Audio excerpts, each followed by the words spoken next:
हुन्छ, हामी पुस्तक कलस्सीमा हामी जाँदैछौँ र पुस्तक कलस्सीको ज्यादै महत्त्वपूर्ण विषय छ।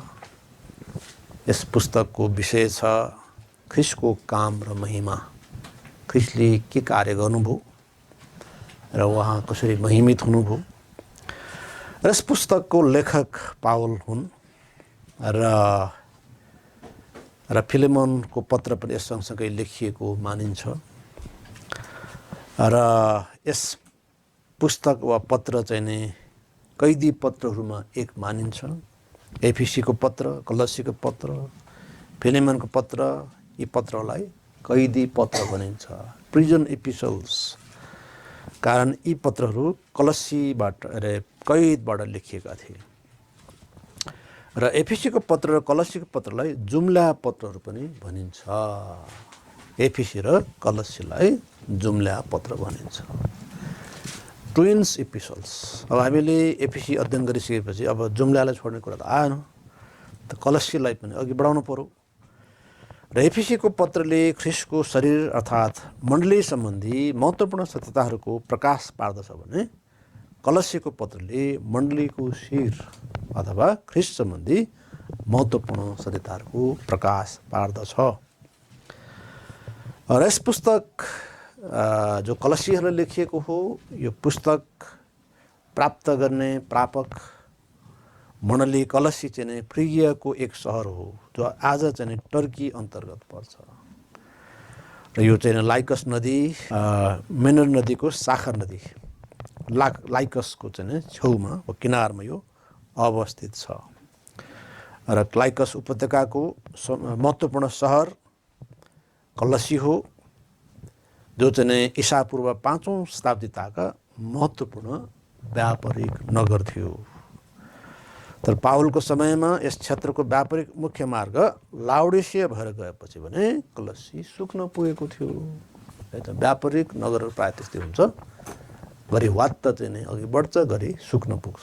है त, व्यापारीहरू घरि कता पुग्छन्, घरि कता, जता व्यापार हुन्छ त्यतै कुद्छन्, त्यो किसिमको स्थिति हुन्छ। र त्यसको शिकार चाहिँ कलस्सीलाई पनि परेको। लाउडिसिया माथि गयो र कलस्सी चाहिँ नै सुकेको स्थिति हो। त्यस कारण लाउडिसियालाई धनी मण्डली पनि भनिन्छ, आर्थिक रूपले धनी, तर आत्मिक रूपमा चाहिँ गरिब थियो।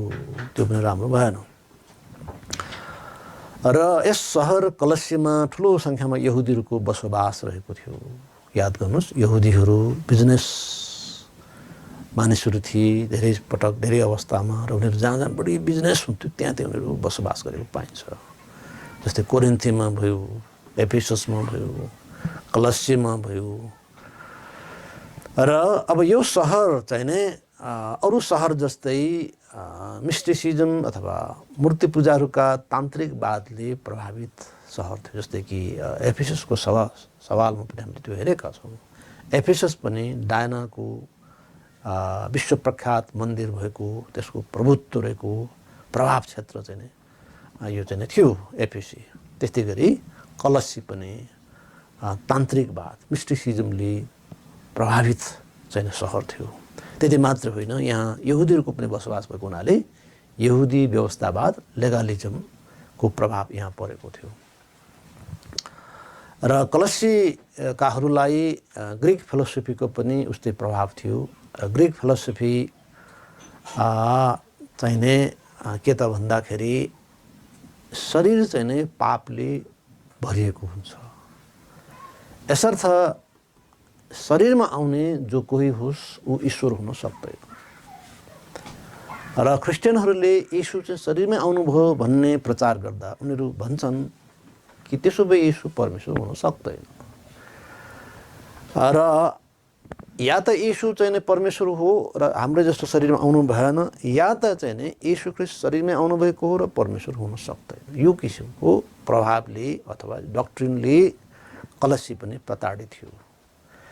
र यहाँनिर जुन नस्टिसिजमको जुन प्रभाव थियो, अथावाद भनिन्छ त्यसलाई, ईश्वरलाई जान्न सकिन्न। ईश्वर त हुनुहुन्छ गाउँ गाउँ, न उहाँलाई देख्न सकिन्छ न बुझ्न सकिन्छ, उहाँ शरीरमा त आउँदै आउनु। यो खालको शिक्षाको प्रभाव यहाँ परेको हो।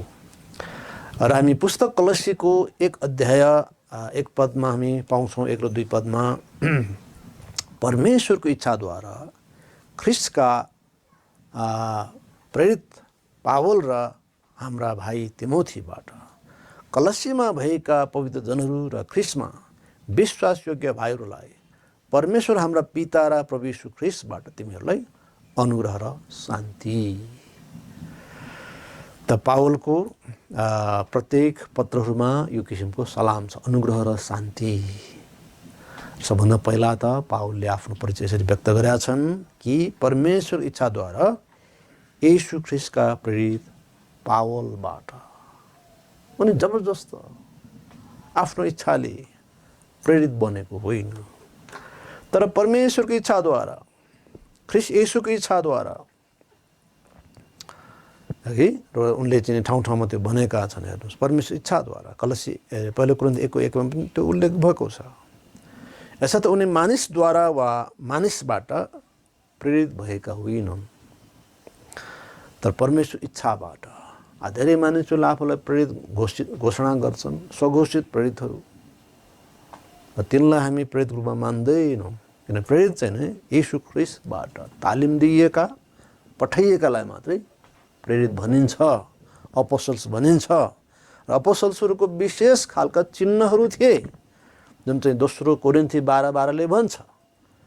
दोस्रो कोरिन्थी 12:12 मा लेखिएको कुरालाई हामी एकैछिनलाई पढ्नेछौँ कि हामी कसैले पनि आफूलाई प्रेरित घोषणा नगरोस्, कसैलाई प्रेरित चाहिँ नै सम्मान वा भनौँ त्यो किसिमको नाम नदियोस्। किन लेख्या छ, साँच्ची नै प्रेरितका लक्षणहरू तिमीहरूका बीचमा सम्पूर्ण धीरज साथ चिन्हहरू, अचम्मका कामहरू र सामर्थ्यका कामहरूमा प्रकट गरिएका थिए। प्रेरितहरूको विशेष खाले लक्षण थिए कि आजका प्रेरितहरू जो भनिन्छन्, प्रेरित भनिन्छ, तिनीहरू यी लक्षण छन्। यसर्थ यी प्रेरितहरू जोसुकैलाई प्रेरित भनिएन।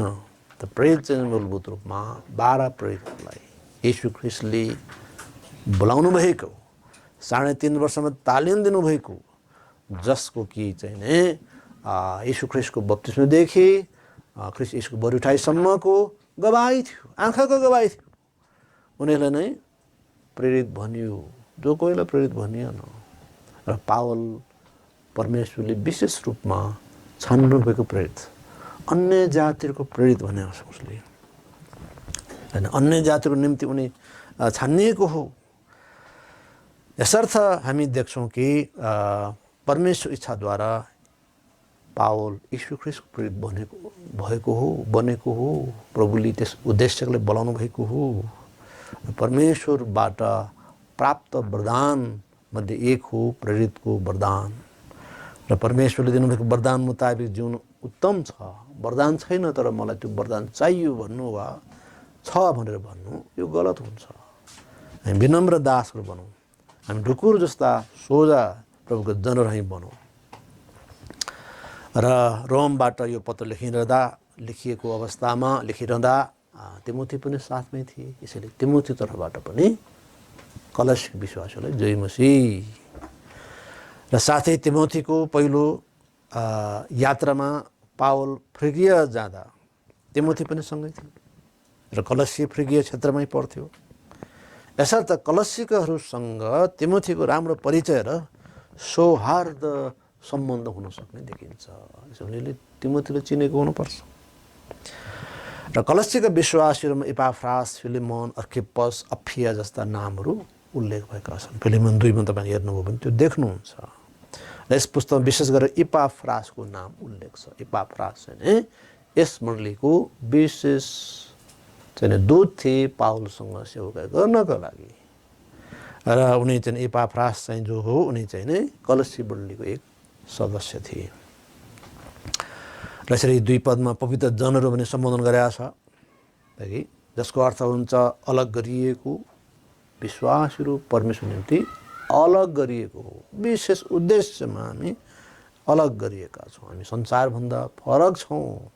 फरक रूपमा जिउनलाई हामी चाहिँ नै हामीलाई आज्ञा भएको छ, वा फरक रूपमा जिउन हामी जिम्मेवार छौँ। अर्थात् सबै अधर्म र दुष्टताबाट अलग।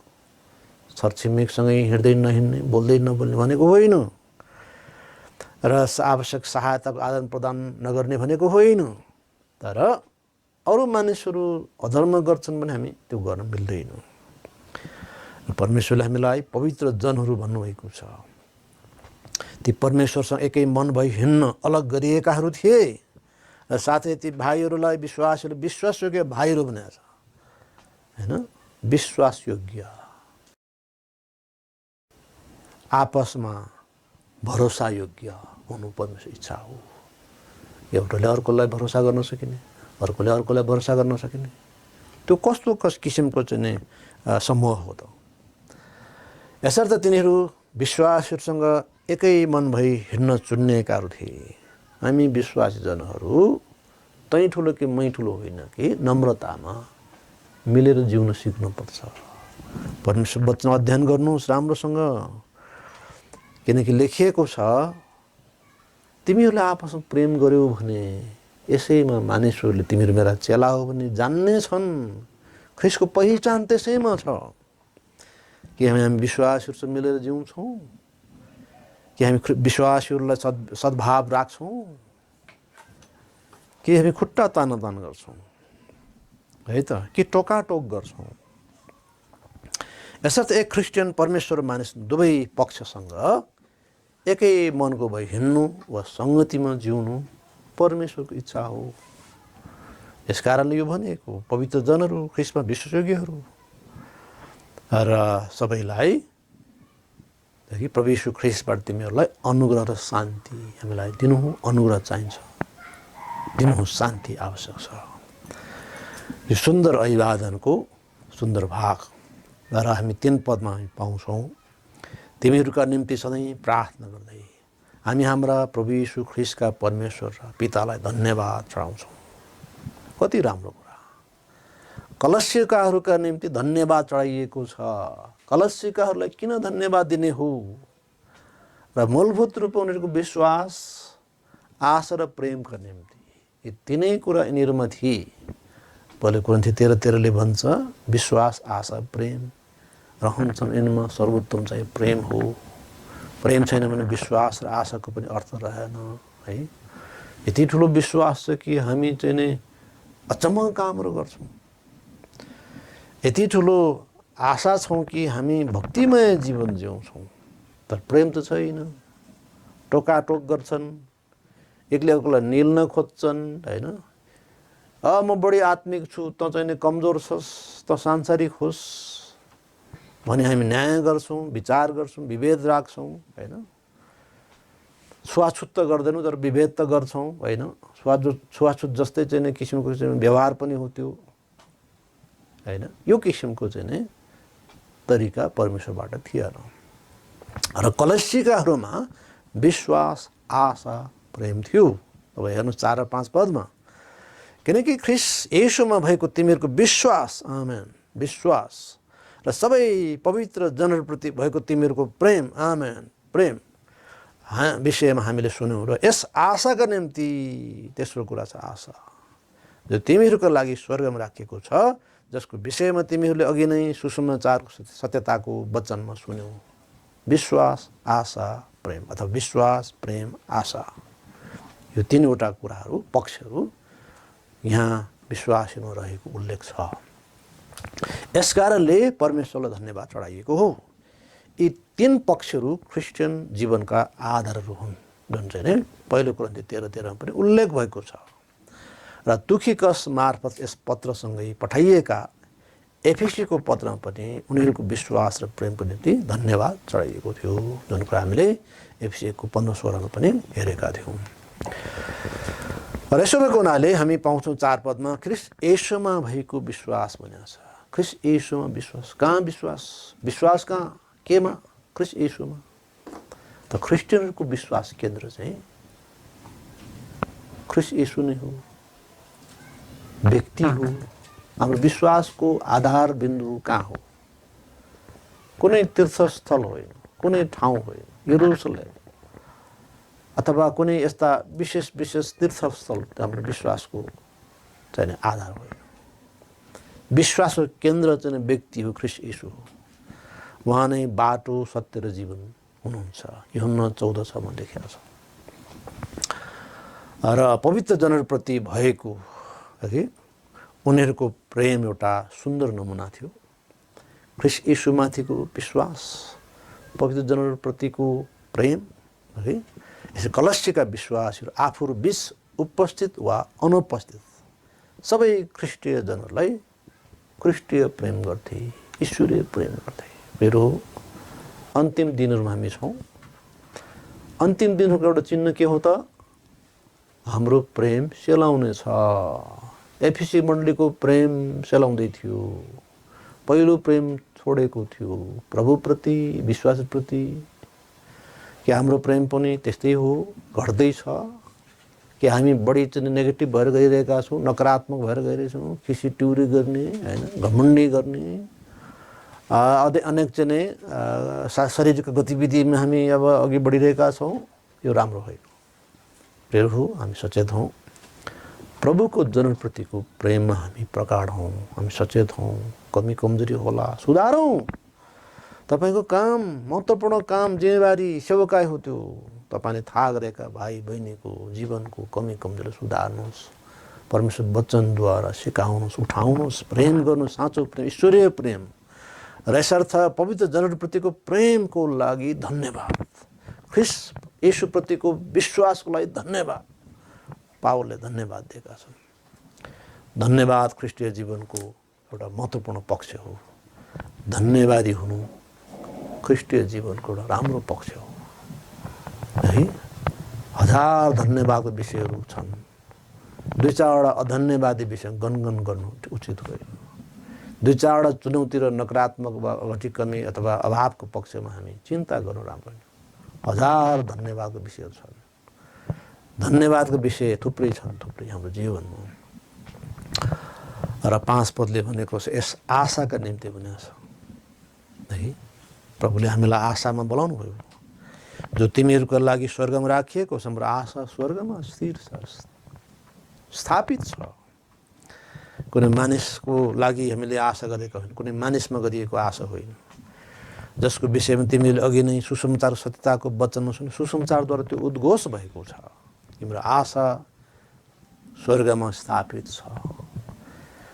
यो पक्का आशा हो। ख्रीष्टमा भएको आशाको कारण कलसीहरू सबै पवित्र जनहरूलाई प्रेम गर्थे। त्यो आशाको कारणले प्रेम गर्थे। र आशाका आधार के हो त? परमेश्वर प्रतिज्ञाहरू जुन सुसमाचारको सत्यता प्रचार गरिँदा बताइएको छ। परमेश्वरमा राखिने आशा मानिसमा गरिएको आशा जस्तो होइन, तर ज्यादै पक्का र निश्चयतापूर्ण हुन्छ।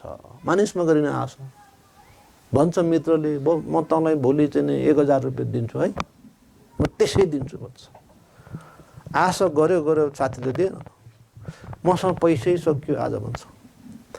त मानिसको के ठेगान? न भोलिको ठेगान छ, न जीवन ठेगान छ होइन। उसले यो गर्छु वा त्यो गर्छु भन्छ, तर मानिसको ठेगान छैन प्रभु।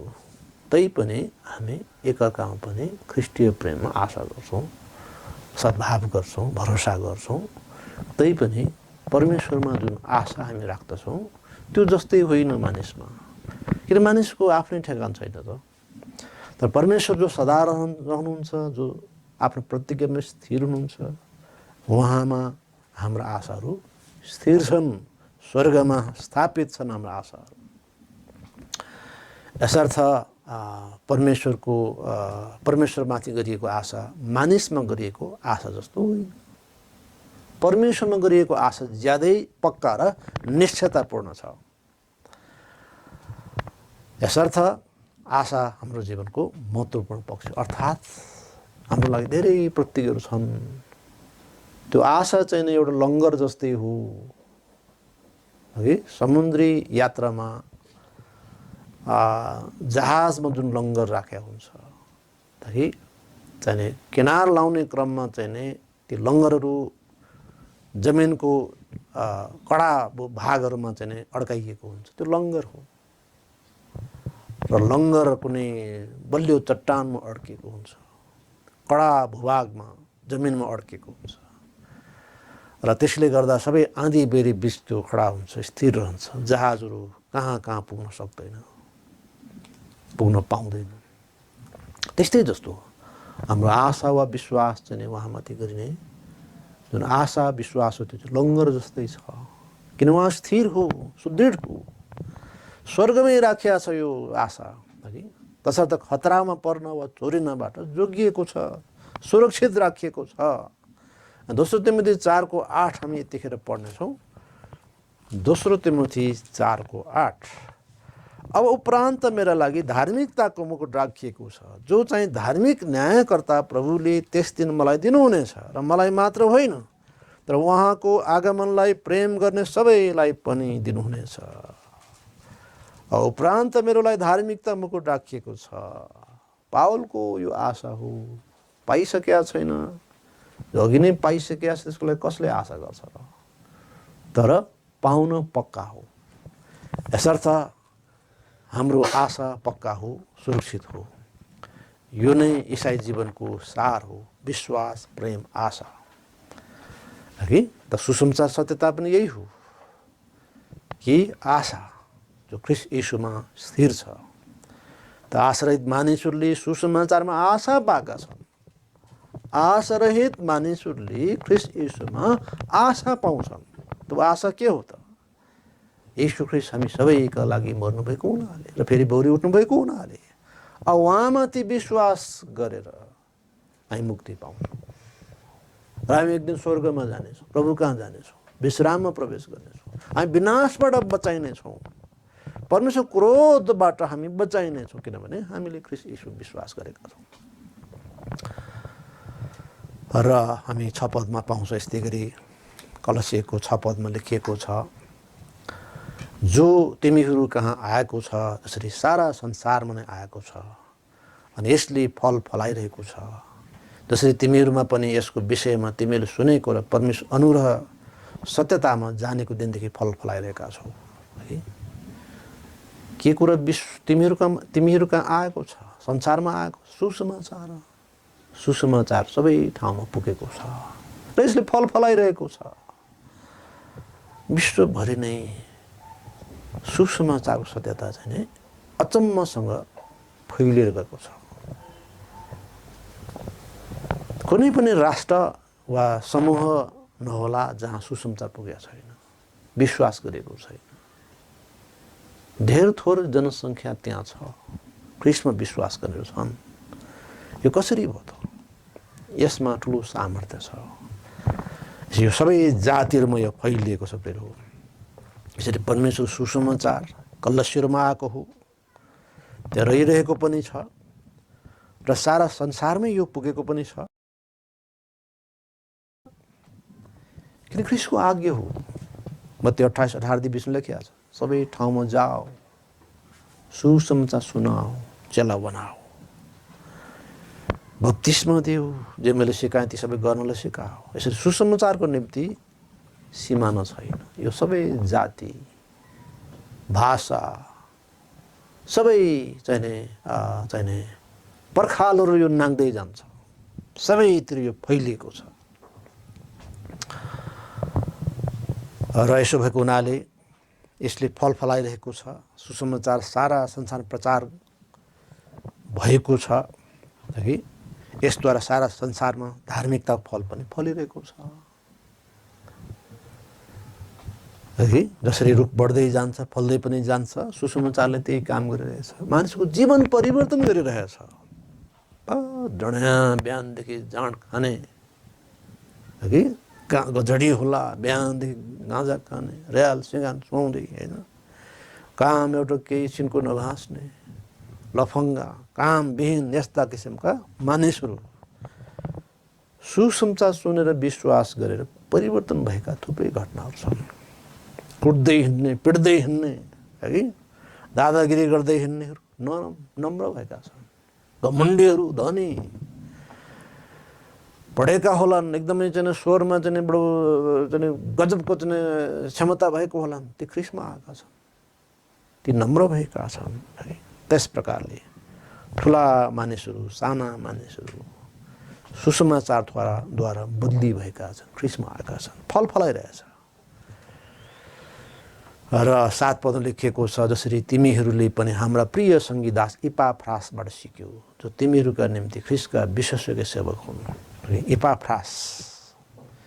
इपाफ्रास कलस्सीका एक सदस्य तथा त्यस मण्डलीका अगुवा र शिक्षक थिए। इपाफ्रास उनीहरूले सुरुमा सिकाएको देखिन्छ, उनीहरूलाई प्रभुमा डोहोऱ्याएको देखिन्छ।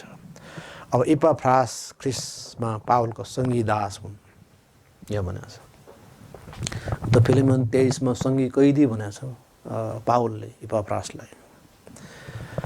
त एसियामा पावलसँगको सेवामा सायद उनी पावलसँगै कैद परेको हुनसक्छ, तर अझ वास्तविकता चाहिँ के त, पावलको कैदी जीवनमा उनको सहकारी रहेको थियो।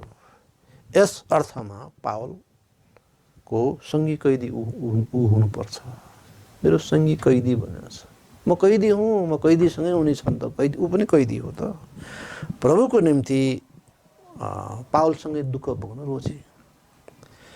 यसर्थ उनलाई प्रिय सङ्गी दास वा सङ्गी कैदी भनिएको छ र साँच्चै ख्रिस्टका विश्वासयोग्य सेवक भनेको छ। इपाफ्रास कलस्सी मण्डलीको विश्वासयोग्य सेवक थिए, सदस्य थिए। जस्तै एपाफ्रोडिटसको बारेमा हामीले हेरेका छौँ, उनी फिलिप्पी मण्डलीको विश्वासयोग्य सदस्य थिए। एउटा व्यक्ति एउटा ठाने मण्डलीको सदस्य रहन्छ र त्यसप्रति ऊ वफादार रहन्छ, जिम्मेवार रहन्छ। यस कुराको उदाहरण इपाफ्रास पनि हो, जस्तो कि इपाफ्रोडिटस हो फिलिप्पीका लागि। र हामीले सिक्न आवश्यक छ, इपाफ्रासबाट सिक्नुपर्छ। हामीले आफ्नो मण्डलीलाई माया गर्ने हो, त्यस मण्डलीको हामी अङ्ग हौँ। यसरी नै हाम्रो उन्नति हुने हो, मण्डलीको उन्नति हुने हो। हामी जुन मण्डलीको चाहिँ सदस्य छौँ त्यस मण्डलीको खोइरो खन्छौँ, खाडल खन्छौँ, होइन, चाहिँ अनेक किसिमको उटपटाङ काम गर्छौँ, होइन। यस्ता कार्य चाहिँ सुहाउने कार्य होइन, ईश्वरीय इच्छा होइन। र हामी देख्छौँ कि आत्मामा भएको तिमीहरूको प्रेम भनेको छ 7 पदमा, है त, जो तिमीहरूको निम्ति 8 पदमा उनले नै आत्मामा भएको तिमीहरूको प्रेमको विषयमा हामीलाई बताए। आत्मामा भएको तिमीहरूको प्रेम, है त। त विश्वासीहरूको कति ठुलो प्रेम हुन्छ त। आत्मामा हामी प्रेम गर्छौँ। पवित्र आत्मा नै साँचो प्रेमको वास्तविक कारण हो। पवित्र आत्मा नै हामीमा एकाअर्काप्रति प्रेम भाव राखिदिनुभएको छ। यसर्थ प्रेम पवित्र आत्माको फलमध्ये एउटा पनि हो र साँचो प्रेम पवित्र आत्माको कारणले जन्मन्छ। किन विश्वासको बिचमा प्रगाढ प्रेम छ त? एउटालाई दुःख त अर्कोलाई दुःख नजान्छ किन त? पवित्र आत्माको कारणले। र उहाँ बिनाको प्रेम सतही हुन्छ, अर्थात् पवित्र आत्मा बिनाको प्रेम चाहिँ सतही हुन्छ, अस्थिर हुन्छ, अस्थायी हुन्छ। यसर्थ आत्मा नभएको मानिस शरीरमा हुन्छ। रोमी 8:9 भन्छ, जसमा पवित्र आत्मा छैन उहाँको हुँदै होइन। यसर्थ जो आत्मामा छैन वा जसमा पवित्र आत्मा हुनुहुन्न ऊ शरीरमा हुन्छ। र शारीरिक प्रेम स्वार्थ केन्द्रित र अस्थायी हुन्छ, है। तसर्थ हामी पाउँछौँ कि हामी पवित्र आत्माको प्रेममा बढ्छौँ। पवित्र आत्माको कारणले हाम्रो प्रेम आशीषित हुन्छ वा होइन फलदायी हुन्छ। र 9 पदमा उल्लेख भएको छ, यही कारणले हामी पनि यी कुरा सुनेको दिनदेखि तिमीहरू निम्ति प्रार्थना गर्न, सारा बुद्धि र आत्मिक समझ उहाँको इच्छा जान्ने ज्ञानले तिमीहरू भरिएका हो भने बिन्ती गर्न छोडेका छैन। यसरी पावल प्रार्थनामै मान्छे हो, अर्थात् मेन अफ प्रेयर हो, प्रार्थना गर्ने मान्छे हो। जब कलसीकाहरूले पावल र पावलका टिमको लागि धेरै प्रार्थना गर्छन्, बोझ लिन्छन्, माया गर्छन् भन्ने सुने उनीहरूले पनि त्यस दिनदेखि प्रार्थना गर्न थाले। यो कलसीहरूको विश्वास स्थिर होस्, सुदृढ होस्, होइन। उहाँको इच्छा जान्ने ज्ञानमा त्यस बगार बढ्दै जानु सक्छ। उनीहरूले प्रार्थना गर्न थालेका थिए र प्रार्थना गर्दा प्रार्थना विषयहरू समावेश हुन्छन्। र हामी यहाँ पाउँछौँ कि प्रार्थना विषय के थियो त? उहाँको इच्छा जान्ने ज्ञानले कलसीकाहरू भरिएका हुन्। हाम्रो प्रार्थना विषय के होला? हामी एकअर्कालाई जब प्रार्थना गर्छौँ हामी के भनेर प्रार्थना गर्छौँ? हे प्रभु, उसलाई स्वस्थ शरीर दिनुहोस्, रोटी दिनुहोस्, पैसा दिनुहोस्, मोटो घाटो बनाउनुहोस्, धनी धनाढ्य बनाउनुहोस् भन्छौँ कि के भनेर हामी प्रार्थना गर्छौँ? त पावलको प्रार्थना विषय के थियो? उहाँको इच्छा जान्ने ज्ञानले ती कलसीहरू बढ्दै जाउँ, हामीले पनि यो नमुनालाई पछ्याउनु पर्छ। हे प्रभु, फलनाले तपाईँको इच्छा जान्न सकौँ। हे प्रभु, फलनाले तपाईँको इच्छा जान्न सकौँ। तपाईँको इच्छा जान्ने ज्ञानले भरिएका हौँ। यो कति सुन्दर विषय प्रार्थना हो। र यस प्रकारले हामी पाउँछौँ 9 पदमा प्रार्थना सुन्दर विषय होइन र यस किसिमले प्रार्थना गर्न छोडेको थिएन। निरन्तर त्यस विषयमा प्रार्थना गर्न थालिएको कुरा पावलले बताएको छ। र 10 पदमा लेखिएको छ कि उहाँलाई पुरा प्रसन्न गराउनलाई तिमीहरू प्रभुको योग्य चालमा हिँड, हरेक असल काममा फलदार हुँदै जाओ र परमेश्वरले चिन्ने ज्ञानमा बढ्दै जाओ। प्रार्थना अर्को विषय के थियो त? प्रभुको योग्य चालमा हिँड्न सकौँ, ज्ञानमा बढौँ, हिँड्न पनि सकौँ। ज्ञान भयो त खुट्टाको त्यत्र भए त हिँड्दैन, चल्दैन, हात खुट्टा सानो सानो भए, त्यो पनि राम्रो भयो, ब्यालेन्स भयो। टाउको पनि बढोस्, हात खुट्टा पनि बढोस्, सबै कुराहरू बढोस्, आत्मिक रूपमा सबै कुरामा विकास होस्। परमेश्वर इच्छा जान्ने ज्ञान, जान्ने साँचो ज्ञान आत्मिक समझ र बुद्धिलाई प्रज्वलित पार्दछ है त। यो ज्ञानले जसले विश्वासलाई सुदृढ पार्दछ, विश्वासले हृदयलाई प्रभावित पार्दछ। हामी विश्वासमा पक्का हुन्छौँ, ज्ञानले हाम्रो विश्वास बढाउँछ। र विश्वासमै परिपक्व हुन्छौँ, हामी बढ्छौँ, त्यसले चाहिँ हृदयमा प्रभावित पार्छ। हृदयलाई यसले प्रभाव पर्छ। यसैका निम्ति हामी हाम्रो चाहिँ बोलावट भएको हो।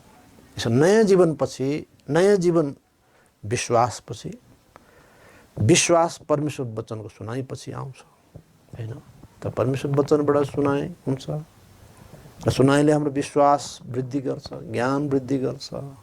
अब हाम्रो नयाँ जीवन अथवा हाम्रो हृदय जीवन परिवर्तन, बोलीमा अन्तर, व्यवहारमा अन्तर, हरेक कुरामा अन्तर। त्यस कारणले प्रभुको योग्य चाल भनेको छ 10 पदमा। हरेक असल काममा फलदार भनेको छ 10 पदले। परमेश्वरले चिन्ने ज्ञानमा वृद्धि भनेको छ 10 पदमा। अनि 11 पदले आनन्द भनेको छ। आनन्द। अब हाम्रो जीवनमा फलाउने जुन फलहरू हो तीमध्ये एउटा आनन्द हो। 11 पदले धीरज भनेको छ। 11 पदले चाहिँ सहनशीलता भनेको छ। 11 पदले महिमित सामर्थ्य अनुसार सारा शक्तिले बलवान भनेको छ। र 12 पदले धन्यवादी भनेको छ। अब हामी गनगने क्रिस्चियन होइनौँ, छासछुसे क्रिस्चियन हुने, छुस गर्दै हिँड्ने, गनगन गर्ने है, त्यो खालको क्रिस्चियन होइन कि धन्यवादी, खुसी, आनन्दित, प्रभुमा धन्यवादी क्रिस्चियन बनाइन्छ। यसर्थ हाम्रो विश्वास वृद्धिले हाम्रो जीवन परिवर्तन ल्याउँछ अथवा हाम्रो चालमा परिवर्तन ल्याउँछ। त्यसैले 10 पदले भने प्रभुको योग्य चालमा हिँड है। कि हामी योग्य चालमा जिइरहेका छौँ कि गनगने, विरोध गर्ने, छासछुस यहाँ त्यहाँ होइन, नेगेटिभ कुराहरू मात्रै, तर पोजिटिभली धन्यवादी भएर फल फल्ने हामी हौँ। और 11 पद लेखेको छ, अनि आनन्दसित सम्पूर्ण धीरज र सहनशीलताका निम्ति उहाँको महिमित सामर्थ्य अनुसार सारा शक्तिले बलवान हो। आमेन। बलवान हो है। त्यस कारणले उहाँको महिमित शक्ति, उहाँको सामर्थ्यबाट हामीले बल पाउँछौँ। फलस्वरूप हामी सम्पूर्ण धीरज र सहनशीलतामा आनन्दित हुन्छौँ। पावलको जीवन हेर्नुहोस्। पावल र सिलासले फिलिपी कैदमा भजन गाए, दिनभरि कुटाइ खाए, ताकि रातको त्यो मध्यरातको त्यो बडो होइन कष्टपूर्ण समयमा होइन, धेरै मानिसहरू रातमा मर्छन् मेरो बुझाइमा होइन। त्यो रात बडो कठोर हुन्छ, कटु हुन्छ। हैन। त्यो शून्यतामा, त्यो चाहिँ चिसो रातमा धेरैको प्राण जान्छ। त्यो मध्यरातमा कति कष्ट थियो होला पावलो सिलासलाई। दिनभरि कुटाएर ती चोटहरू कति चर्काउँदो हो। त्यो शून्यतामा उनीहरूको मन कति घुम्दो हो, कति उनीहरूलाई प्रताडित हुन सक्थ्यो ती सबै परिस्थितिमा। तर उनीहरूले भजन गाए त उहाँको महिमित शक्तिको कारणले, है, आत्माको फलको कारणले, सम्पूर्ण धीरज र सहनशीलताको कारणले प्रभुले आनन्द सृजना गर्नुहुन्छ। भजन गाए। जब उनीहरूले भजन गाए तब के भयो? त्यस क्षेत्र भुइँचालोद्वारा कम्पित भए, झ्याल ढोकाहरू सबै खुल्ला भए, तिनका बन्धनहरू सबै तोडी। भाग्न चाहेमा सजिलै भाग्न सक्थे, तर उनीहरूले त्यो गरेनन्। र उनीहरूको इमान्दारितामा त्यस रात कैदी हाकिमले प्रस्ताव गरे, यी मानिसहरूका परमेश्वर साँचा रहेछन् र यी मानिसहरू परमेश्वरका साँचा जन रहेछन्। यसले कुनै उटपट्याङ काम गरेनन्, भागेनन्, तर इमान्दारितापूर्वक रहे। त्यस रात त्यस कैदी हाकिमले प्रभुलाई विश्वास गरे। र सङ्कटहरूमा हामी आनन्द मनाउँछौँ। हेर्नुहोस्, यो सबै नयाँ जीवनको परिणाम हो, आत्माको फल हो। र 12 पद लेखिया छ, र पितालाई धन्यवाद चढाओ जसले ज्योतिमा पवित्र जनहरूको पैतृक सम्पत्तिका भागीदार हुनका निम्ति हामीलाई योग्य बनाउनु भएको छ। धन्यवाद दिनुपर्ने कारण छ। परमेश्वर हाम्रो पिता हुनुहुन्छ। ख्रीष्ट येशूमाथि राखिएको विश्वासद्वारा हामीहरू परमेश्वरको सन्तान भएका छौँ। ख्रीष्ट येशू स्त्रीद्वारा जन्मिनुभयो, व्यवस्थाको अधीनमा रहनुभयो, व्यवस्थाको अधीनमा भएकाहरूलाई छुटकारा दिनलाई उहाँ बलिदान हुनुभयो।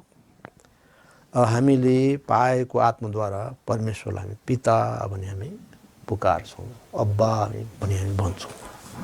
प्रभु कति ठुलो कार्य, कति अचम्म कार्य। त्यति मात्र होइन, 13 पदले भन्छ, जसले हामीलाई अन्धकारको सामर्थ्यबाट छुटकारा दिनुभएको छ र आफ्नो प्रिय पुत्रको राज्यभित्र सार्नु भएको छ। अन्धकारको सामर्थ्यबाट छुटकारा गर्नुभएको छ। आत्मिक संसारमा ज्योतिको राज्यको अलावा अन्धकार राज्यको पनि ठुलो सामर्थ्य रहेको छ। शैतानिक राज्यको, त्यसको पनि राज्य छ, त्यसको पनि सिस्टम छन्, अर्डरहरू छन्, प्रधानहरू, प्रभुत्वहरू छन्। त्यसका पनि त्यसको पनि राज्य अघि बढिरहेको छ। त्यस कारणले अन्धकारको राज्यका शासकहरू भनेको छ एफिसी 2, एफिसी 6मा। यसर्थ हाम्रो लडाइँ चाहिँ नै ती विरुद्ध केन्द्रित छ। हामी मानिस विरुद्ध लडाइँ गर्दैनौँ। मुख्य बिगार्ने होइन, खराबीतिर लाने त शैतान हो। यसर्थ अन्धकार राज्यमा अन्धोपना, घृणा, दुःख आदि विद्यमान छन्। तर हामीलाई त्यसबाट ख्रीष्टमा ल्याउनु भयो, ख्रीष्टको राज्यमा सार्नु भयो, प्रिय पुत्रको राज्यमा सार्नु भयो। यसरी अन्धकारको राज्यमा आशारहित र मृत्युतर्फ घच्रिँदै गइरहेकाहरूका निम्ति परमेश्वरको महान प्रेम प्रकट गरिएको छ।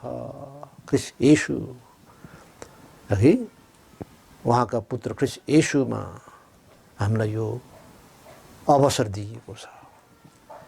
यसर्थ उहाँको राज्यमा परमेश्वरको प्रेम निहित छ, उहाँको अनुग्रहले भरपूर छ। यसर्थ हामी अब अन्धकार राज्यमा छैन, तर ख्रीष्टको राज्यमा सरेका छौँ।